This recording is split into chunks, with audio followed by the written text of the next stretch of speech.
Amados, graça e paz, Deus abençoe a vida de todos vocês. Estamos aqui mais uma vez para a nossa célula, para o nosso estudo da Palavra do Senhor, estudando batalha espiritual e conhecendo um pouco mais das Escrituras, que é a nossa bússola de vida, não é verdade? O Salmo 119, no versículo 105, diz: lâmpada para os meus pés é a tua palavra e luz para o meu caminho. Então a gente tem que sempre estudar a palavra do Senhor e que ela frutifique através das nossas vidas. Vamos para mais uma etapa, para mais um dia de estudo da palavra. Então se prepare, pegue aí tua agenda, teu papel, tua caneta, teu tablet, enfim, qualquer coisa que você possa escrever para depois você estudar e ser uma bênção, né? Que a palavra de Deus ela é fonte de bênçãos para nós. E aqui mais uma vez, direto da casa, né, dos nossos amados irmãos Renato e Leidiane, juntamente com a pastora Deise e Josué, a gente quer orar ao Senhor por tua vida, por tua família. E deixa eu já te fazer um convite. Esse mês de maio, durante todo o mês, no nosso Ministério Comunidade Evangélica de Barra do Piraí, nós estaremos fazendo cultos da família, celebrações da família. Então, em todas as nossas reuniões, nós estaremos orando, adorando, bendizendo ao nome do Senhor e fazendo, né, das nossas reuniões uma celebração a Deus em agradecimento por nossas famílias. E no dia 28 de maio, que é o último domingo do mês de maio, nós estaremos fazendo um culto de ações de graças pela família. Então, se você puder estar conosco em uma dessas reuniões, mas principalmente no dia 28 de maio, às 18h30, a Rua Moreira dos Santos, número 730, aqui em Barra do Piraí, será um privilégio e uma honra para nós recebermos você e sua família. Tá bom, querido? Vamos à palavra, pastora Deise orando por nós, e aí a gente começa o estudo de hoje. Senhor, nós queremos te bendizer, Deus, louvar ao teu nome, Senhor, e engrandecer a Deus por mais um dia, de podermos, Deus, nos reunirmos para falar, Deus, da tua palavra, para anunciar, Deus, o teu evangelho. Deus, queremos realmente que seja uma tarde, uma noite, Deus, de bênção sobre a vida de cada um que vai estar ouvindo essa palavra. Amém. No nome de Jesus Cristo, Deus, declaramos de verdade, Deus, transformações nas nossas mentes, para que sejamos, Deus, realmente como Cristo nos chamou a ser. No nome de Jesus, amém. Amém, graças a Deus. Abra sua Bíblia, se você pode, lá em Efésios, no capítulo 4, no versículo 14, onde Paulo escreve o seguinte texto: para que não mais sejamos como meninos, agitados de um lado a outro e levados ao redor por vento ou todo vento de doutrina, pela artimanha dos homens, pela astúcia com que induzem alguém ao erro. Mas, seguindo a verdade em amor, cresçamos em tudo naquele que é a cabeça, Cristo Jesus. Versículos 14 e 15 de Efésios capítulo 4. Eu quero, querido, que você tenha entendimento, a gente começou a falar isso na semana passada, sobre esses ventos de doutrinas. A doutrina cristocêntrica, ela não muda, tanto que no versículo 15 aqui diz que nós devemos seguir a verdade em amor. Então, a doutrina de Cristo é a verdade. João, capítulo 8, versículo 32, ele diz: e conhecereis a verdade, e a verdade vos libertará. Então, se nós estamos na verdade, viveremos a verdade, seremos libertados ou libertos pela verdade, e a verdade vai fluir em nós e através de nós.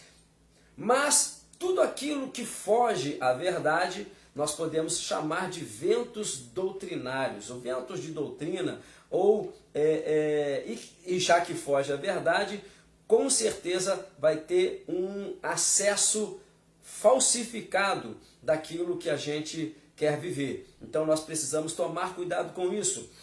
E na semana passada a gente estava falando, né, exatamente sobre essas questões da importância da doutrina. Quem está embasado na palavra do Senhor não segue nenhuma outra vertente. Ainda me lembro de ter comentado aqui que que aqueles que estudam as moedas, né, as cédulas dos seus países, o dinheiro do seu país, eles estudam sempre a nota verdadeira. Eles nunca pegam uma nota falsa para estudar, mas sempre a verdadeira. Estão sempre ali em constante análise da nota verdadeira, porque a falsa ela muda, a verdadeira, no entanto, ela é imutável, senão ela se tornaria falsa também. Então quem conhece a verdadeira, quando coloca a mão em qualquer outra, por mais parecida que seja com a verdadeira, ele sabe que ela é falsa. Então você tem a palavra do Senhor, que é verdadeira, que é a verdade. Já falamos vários versículos semana passada sobre a autenticidade da palavra de Deus e nós precisamos estudá-la. E hoje a gente vai descobrir um pouquinho mais dentro desse tema o porquê que o inimigo quer tanto que a gente perca o foco da palavra de Deus. Tenhamos, como Eva teve, né, deslizes em relação àquilo que recebemos do Senhor. Ontem eu estava ministrando no nosso ministério em relação às nossas famílias, eu estava falando de um texto que Jesus diz lá em Lucas, no capítulo 6, né, que fala que aquele homem que ouve a palavra do Senhor, ou aquela pessoa que ouve a palavra do Senhor e a pratica, a quem o Senhor assemelha essa pessoa. E ele assemelha a um construtor que edifica a sua casa sobre a rocha. Então, querido, nós precisamos edificar as nossas vidas sobre a palavra do Senhor, sobre a rocha, para que esses cantos fantasiosos do inimigo não nos alcancem. Por que o Satanás, o diabo, ele quer corromper a doutrina sagrada nas nossas vidas? Quais as razões que ele tem para isso? Pelo menos 3 razões a gente pode entender aqui. A primeira, a doutrina forma ou determina nossas ações e nosso estilo de vida. Então, eu não posso pregar uma coisa e viver outra. O meu estilo de vida tem que estar fundamentado naquilo que eu aprendi da palavra do Senhor. Quando a gente vê Jesus conversando com a samaritana em João no capítulo 4, lá no versículo 23 ele diz assim, já chegou a hora e é esta, em que os verdadeiros adoradores adorarão ao Pai em espírito e em verdade. Olha o estilo de vida de alguém que pratica a verdade. Ele anda no Espírito. Gálatas, no capítulo 5, versículo 16 e 17, Paulo vai dizer que aqueles que andam no Espírito, eles não alimentam os desejos carnais, as concupiscências carnais, não é? Porque a carne milita contra o Espírito contra a carne, e prevalece aquele que nós alimentamos. Então, se a doutrina que nós estamos praticando, ela é falsa, ela está em um ambiente onde não há firmeza, o nosso estilo de vida também não será firme. Você vê quando Elias está diante do povo de Israel, lá no monte, e ele diz assim, até quando vocês vão ficar cocheando entre 2 deuses? Ou seja, oscilando entre 2 deuses. Ou vocês servem a Deus, ou vocês servem a Baal. Escolham hoje o que vocês querem, não é? Moisés também, ele diz isso para o povo de Israel. Se vocês querem servir ao Senhor, sirvam ao Senhor, né? Se vocês não querem servir ao Senhor, não sirvam ao Senhor. Lá em Deuteronômio, capítulo 30, né, versículo 15 e até o versículo 20, quando ele fala e que coloca ali o pessoal para fazer as suas escolhas. Josué também diz isso, lá no capítulo 24 do seu livro, quando ele fala, vocês devem escolher a quem vocês vão seguir. Joel, no capítulo 3, versículo 19, ele diz que há multidões e multidões no vale da decisão. Então nós precisamos estar firmes. Então o inimigo, o que ele vai fazer? Ele vai lançar muitos ventos doutrinários para que a nossa firmeza se torne abalável. E uma firmeza abalável deixa de ser firmeza, concorda comigo? Então essa é a primeira razão. A segunda razão, a doutrina nos concede um filtro para avaliarmos a verdade. Então se eu tenho a verdade, se eu pratico a verdade, eu tenho ali um termômetro que vai me indicar aquilo que não é verdade. Foi o que faltou na vida de Eva. Quando a serpente virou para Eva e disse assim, foi assim que Deus disse? E aí quando Eva fala, Deus disse assim, assim, assim, aí a serpente logo entra com uma possibilidade de Deus estar mentindo. E diz assim, certamente vocês não morrerão. Olha o filtro aí. Eva não teve esse filtro. Certamente nós não morreremos? Então Deus é mentiroso. Ela não tinha esse filtro. Ela não alimentou esse filtro. Então, passou direto. E muitas vezes nas nossas vidas é assim que acontece. Então nós precisamos tomar cuidado, porque o inimigo vai tentar quebrar, anular esse filtro da verdade nas nossas vidas. E nós não poderemos então fazer uma análise quando o filtro está quebrado, não é? Você coloca uma água, coloca um filtro lá, à base de carvão e tudo mais, né? Para o pessoal aí que usa filtro de cerâmica em casa para filtrar a água, se o filtro estiver quebrado, a água vai passar direto, e toda a impureza que tiver naquela água, você vai beber, você não está sabendo que o filtro está quebrado. Então, é isso que o inimigo quer fazer, quebrar, anular esse filtro. O mundo está cheio de mensagens e crenças confusas, não é?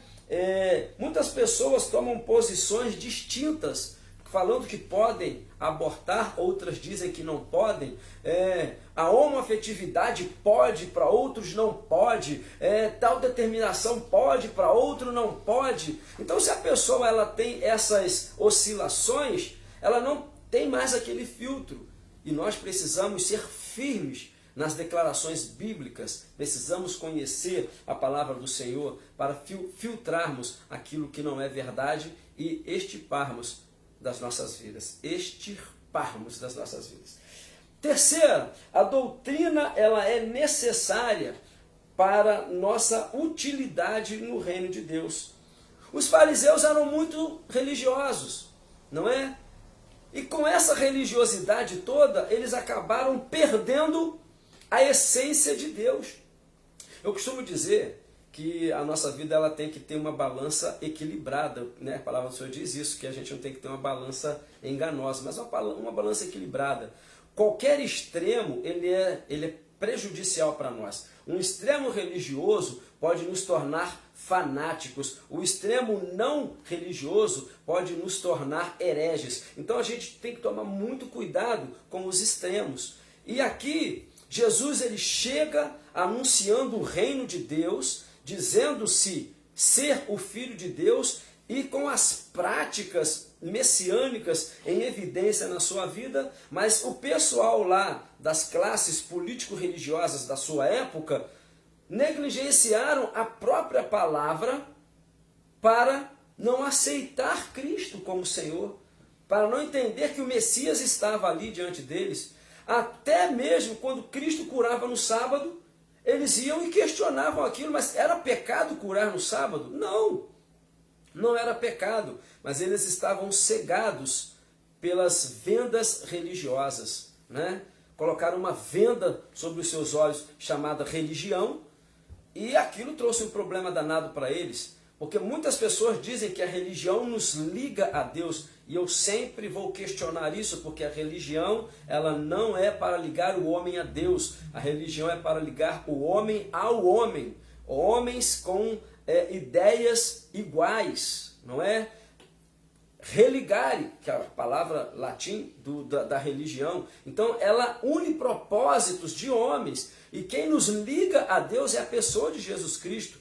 Todo mundo sabe disso, João capítulo 14, versículo 6, eu sou o caminho, a verdade e a vida, e ninguém vem ao Pai senão por mim. Então não é uma religião que me liga a Deus, é uma pessoa, a pessoa de Jesus Cristo, o nosso Senhor. A religião, o que ela é então? Ela é o propósito da crença que nós temos nos ligando uns aos outros.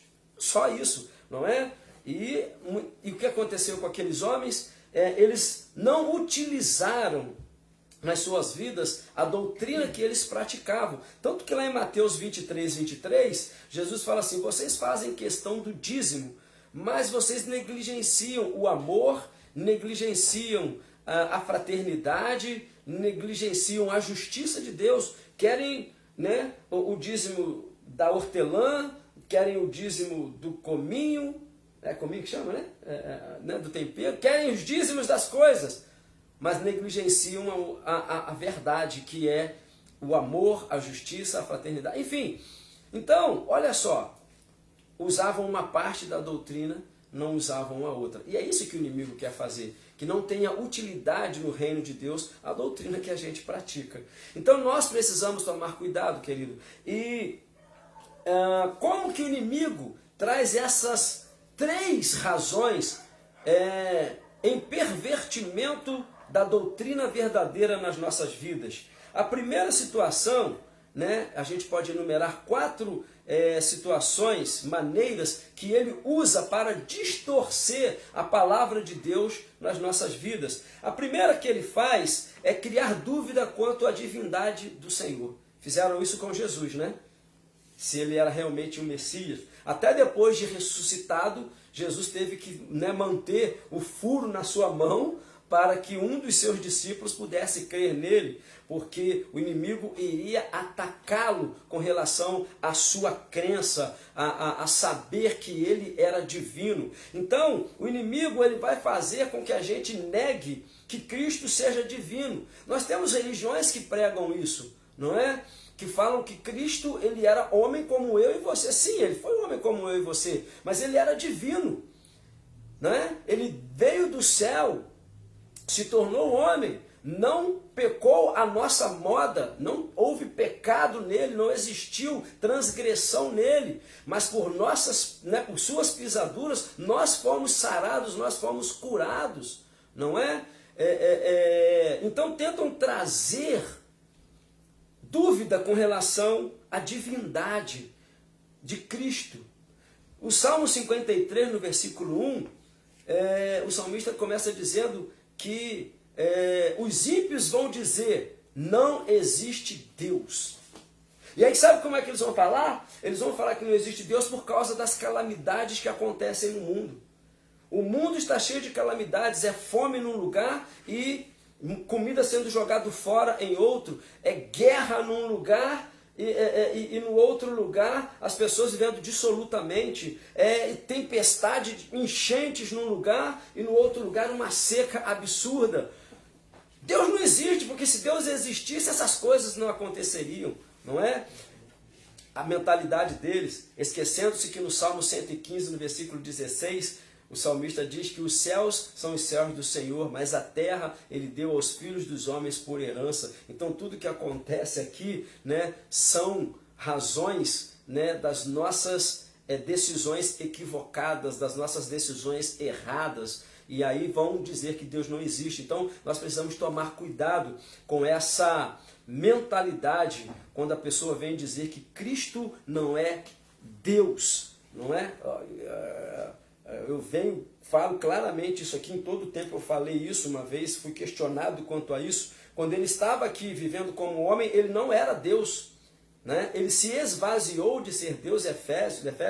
Filipenses capítulo 2, a partir do versículo 5, diz isso, que ele, sendo igual a Deus, não teve por usurpação o ser igual a Deus, antes de si mesmo se esvaziou. Então quando eu me esvazio de mim mesmo, eu não sou mais eu, né? Então eu não sou mais aquela essência. Então ele se esvaziou da essência divina e se encheu da essência humana, sem perder, contudo, o temor ao Senhor. O versículo que eu estava esquecendo ontem lá, né, na ministração lá na igreja, eu falei, tem um versículo que não está encaixando aqui na minha cabeça, que o temor ao Senhor é o princípio da sabedoria, que é o Salmo 111, versículo 10. Estava vindo na minha cabeça 110, 11, mas não é isso, no 110, 11 não é. Né? O Salmo 111, versículo 10 diz que o temor ao Senhor é o princípio da sabedoria. Provérbios, capítulo 9, no versículo 10 também diz isso. Então ele se tornou extremamente sábio porque ele temia ao Senhor. Foi levado às mesmas paixões que eu e você. Mateus no capítulo 4, versículo, né, do versículo 1 até o 8 ou até o 11, se não me falha a memória, diz que ele foi tentado com as mesmas paixões que nós. No entanto, ele respondeu tudo na palavra e venceu as suas tentações com a palavra, né? Não pecou. Glórias sejam dadas ao nome do Senhor. E aí sim, quando ele vence a cruz, vence a morte, ele recebe a deidade novamente na sua vida. Então eu não posso de forma alguma questionar que Cristo não é Deus. Ele faz parte de Deus, ele é a essência de Deus, Deus Pai e Deus Filho. Ele diz lá na oração de João, capítulo 17, versículo 21, que eles sejam um como eu e tu somos um. Unidade. O versículo 1 de João, o apóstolo João, né, na escrita biográfica de Jesus, no Evangelho de João, e o verbo estava com Deus, e o verbo era Deus. Então eu não posso negligenciar a palavra de Deus, querido. E é isso que o inimigo tenta fazer, distorcer a verdade, distorcer a doutrina. A segunda coisa que ele tenta fazer é questionar a base da nossa salvação. É questionar as nossas atitudes em relação à vida que nós vivemos em Cristo Jesus. Né? Em geral, as seitas ou religiões ensinam que a salvação se provém através das obras. Mas não é isso o que Tiago diz para nós. Quando ele fala das obras, né, ele também fala da fé. E ele diz assim, há quem diga que tem fé. Lá no capítulo 2, versículo 14 de Tiago, ele diz assim, você vai dizer que tem fé, mas não me mostra as tuas obras. Pode a tua fé te salvar? O que ele está querendo dizer desse pode a tua fé te salvar é na questão do que a pessoa diz, de palavras. Né? Meu filho, né, costuma dizer que palavras os ventos levam, os fatos eles registram. Né? As atitudes registram. Então são atitudes. O que Tiago está querendo dizer é que tem que ter fé, mas não com palavras, mas com atitudes. Então aí lá no versículo 17 e 18, ele diz assim, a fé sem obras, ela é morta em si mesmo. Então você vai me dizer, onde está a tua fé?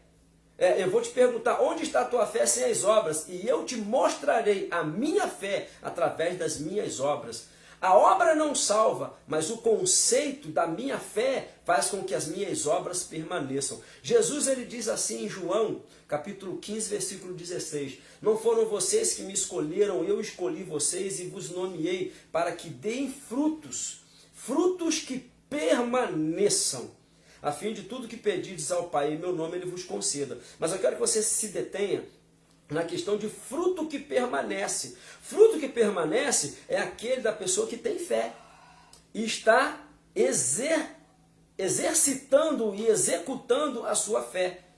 Isso é a obra, não é? Isso é dar pão ao faminto, isso é dar água ao sedento, é vestir o desnudo. Uau! Mas aí a pessoa acha que só a obra resolve. A obra sozinha não resolve e a fé que não é demonstrada através de atitude também não resolve, porque na verdade não é fé. Terceira coisa, o inimigo ele tenta fazer com que as nossas crenças nos conduzam à imoralidade. Os nicolaítas, né, eles eram indivíduos que determinavam a sua crença, né? E eles não se importavam, quando a gente estudou sobre isso, com o estilo de vida deles.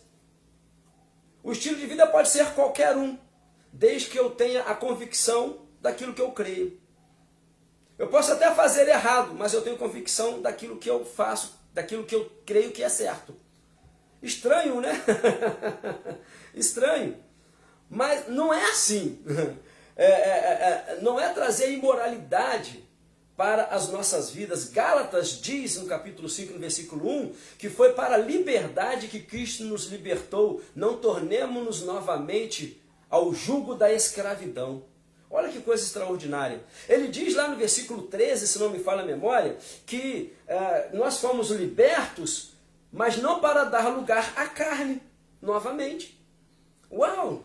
Então eu fui liberto em Cristo Jesus para viver o novo, para viver a verdade, e não para me jogar de novo no jugo da escravidão, fazendo as concupiscências da carne. E o inimigo quer fazer com que isso seja misturado. Quem fazia isso, na verdade, era um espírito, uma rainha, né, no Antigo Testamento, lá na época de Elias, que seu nome era Jezabel. Ela misturava a religiosidade dela com a imoralidade que ela vivia. Ela fazia uma fusão dessas coisas e o povo vivia absolutamente perdido, né? Por isso que então Elias se levanta e diz: até quando vocês vão ficar cocheando entre dois deuses? Não é verdade? Então, tome cuidado para que você não perca o foco da verdade na sua vida. E uma outra situação, uma quarta situação que o inimigo distorce para que a gente possa não viver a verdade, é a divisão. Eu pensar de uma forma, o outro pensar de outra. Eu crer que posso comer carne e o outro crer que não pode comer carne. Lá em Romanos, capítulo 14, do versículo 1 ao 7, Paulo trata essa questão junto à igreja. Ele fala: olha, você come, você não come, vocês ficam aí brigando porque não pode comer, o outro porque pode comer, você está em pecado porque você come, ou você está em pecado porque você não come. Isso são coisas pormenores. Se acheguem a Cristo, vivam em unidade de fé, vivam para o Senhor e não para as próprias vontades de vocês. Olha que coisa extraordinária, que coisa sensacional, não permitir que a atitude do outro seja considerada profana, mas a minha atitude ser considerada santa. Então nós precisamos nos unir. Eu posso ser flamenguista e amar um tricolor, né? Qual o problema que tem nisso? Meu pastor é vascaíno. Não tem problema quanto a isso, não é? Um pode falar em línguas, falar em línguas é para os santos. Aí o outro fala assim: não, falar em línguas não é de Deus. E aí a gente fica por esses pormenores, brigando lá atrás na reforma, brigando lá atrás ainda, quando até alguém, né, lá em épocas passadas, lá nos primórdios do cristianismo, questionavam se Cristo deveria ser considerado Deus ou não. Meu Deus do céu! E aí houve divisão, porque uns queriam que sim, outros queriam que não. Pelo amor de Deus, não é verdade? E é isso, são essas distorções que o inimigo quer fazer. Agora, por que essas coisas acontecem? Por que esses 4 valores distorcidos, se é que pode chamar isso de valor, conseguem entranhar em nós? Por causa da nossa falta de conhecimento. Lá em Atos capítulo 17, versículo 11, Paulo diz, né, o escritor ali, Lucas, né, fala que os bereanos, o povo de Bereia, eles se tornaram mais nobres do que os outros, porque enquanto Paulo falava, eles consultavam para ver se tudo aquilo que ele estava falando provinha da base dos pergaminhos sagrados que eles tinham como fé, né? O próprio Paulo, né, foi um perseguidor, porque ele viveu numa dessas distorções que eu passei para você. Até que ele foi liberto dessas distorções, ele passou a viver Cristo 100% na sua vida. Então, os bereanos, eles consultavam as Escrituras e não permitiam que ventos doutrinários fossem lançados na vida deles. O engano, né, faz com que muitas vezes nós nos distanciemos da verdade. Né? A nossa ignorância é falta de conhecimento, né? E não querer viver aquilo que o Senhor está falando para nós.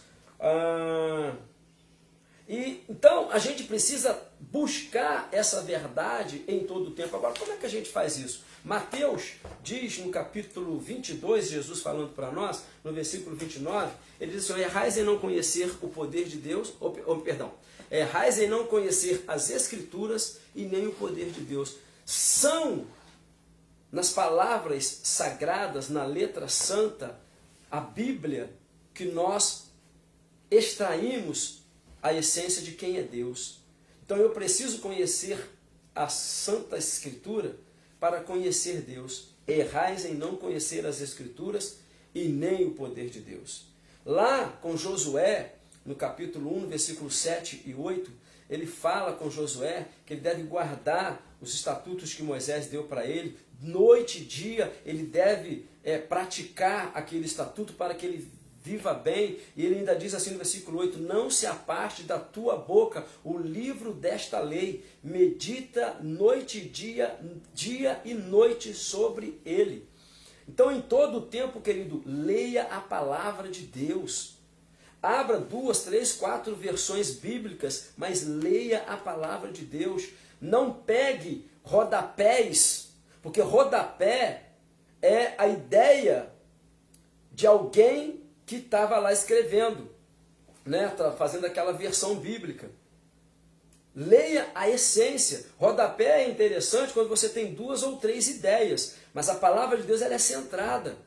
Eu já vi rodapé que você tipo, meu Deus, isso aqui está errado, não posso ler isso, não posso guardar isso. Mas a palavra santa, ela tem que viver dentro de nós. Então estude a palavra de Deus, né? Dia e noite e dia, medite no livro dessa lei e a doutrina sã vai estar viva dentro de você, viva e eficaz, como a espada de 2 gumes, Hebreus capítulo 4, versículo 12. Assim seja a palavra de Deus dentro de você. Amém? Receba essa palavra no teu coração, esse estudo de hoje, e a gente fica por aqui, fechando essa questão, né, do porquê que às vezes a gente é levado por algum vento doutrinário, porque a gente perdeu um pouquinho da bússola. Não perca a bússola dos teus olhos, querido. Qualquer desvio que você tiver em relação à bússola, você pode cair no abismo. Não permita que cego te conduza. A palavra de Deus não é cega, ela é luz. Comecei esse estudo de hoje falando que lâmpada para os meus pés é a tua palavra e luz para o meu caminho. Então, se apegue à luz da palavra do Senhor e você não vai ser levado por vento doutrinário nenhum e por nenhuma distorção que o inimigo tente colocar na sua vida. E aí você vai seguir firme e constante, sempre abundante na obra do Senhor. Amém? Receba essa palavra, vamos orar ao Senhor. Pedir a Leidiane para orar por nós, né? Para ser assim o nosso hábito. A pastora Deise começa, a Leidiane termina e o Senhor te abençoe. Senhor Deus, nós queremos te louvar, Deus, e agradecer, Senhor Deus, por mais essa palavra, Senhor. Nós queremos, ó Deus, pedir ao Senhor que o Senhor nos ajude a te buscar a cada dia, a nos relacionarmos, ó Deus, com o Senhor a cada dia, Deus. Nós possamos, ó Deus, assim como diz a tua palavra, prosseguir em te conhecer, prosseguir em buscar o Senhor, em buscar, Deus, a tua vontade, Senhor Deus, para que as distorções, Senhor Deus, da nossa vida, do dia a dia, não venha, Senhor Deus, fazer, Senhor Deus, com que a verdade, ó Deus, do Senhor se perca na nossa vida, Pai. No nome de Jesus, nós queremos agradecer, Senhor Deus, por mais um dia, Senhor Deus, na tua presença. Pedir, ó Deus, que o Senhor abençoe, ó Deus, guarde, ó Deus, todos aqueles, ó Deus, que vão estar ouvindo, ó Deus, essa palavra, ó Deus, e que a sua palavra, Senhor Deus, possa verdadeiramente, Senhor Deus, nos transformar. No nome de Jesus, nós te agradecemos. Amém. Amém. Amém. Graça e paz. Deus te abençoe. Te vejo em uma das nossas reuniões e que Deus possa abençoar a tua família em nome de Jesus. Beijo no teu coração. Graça e paz.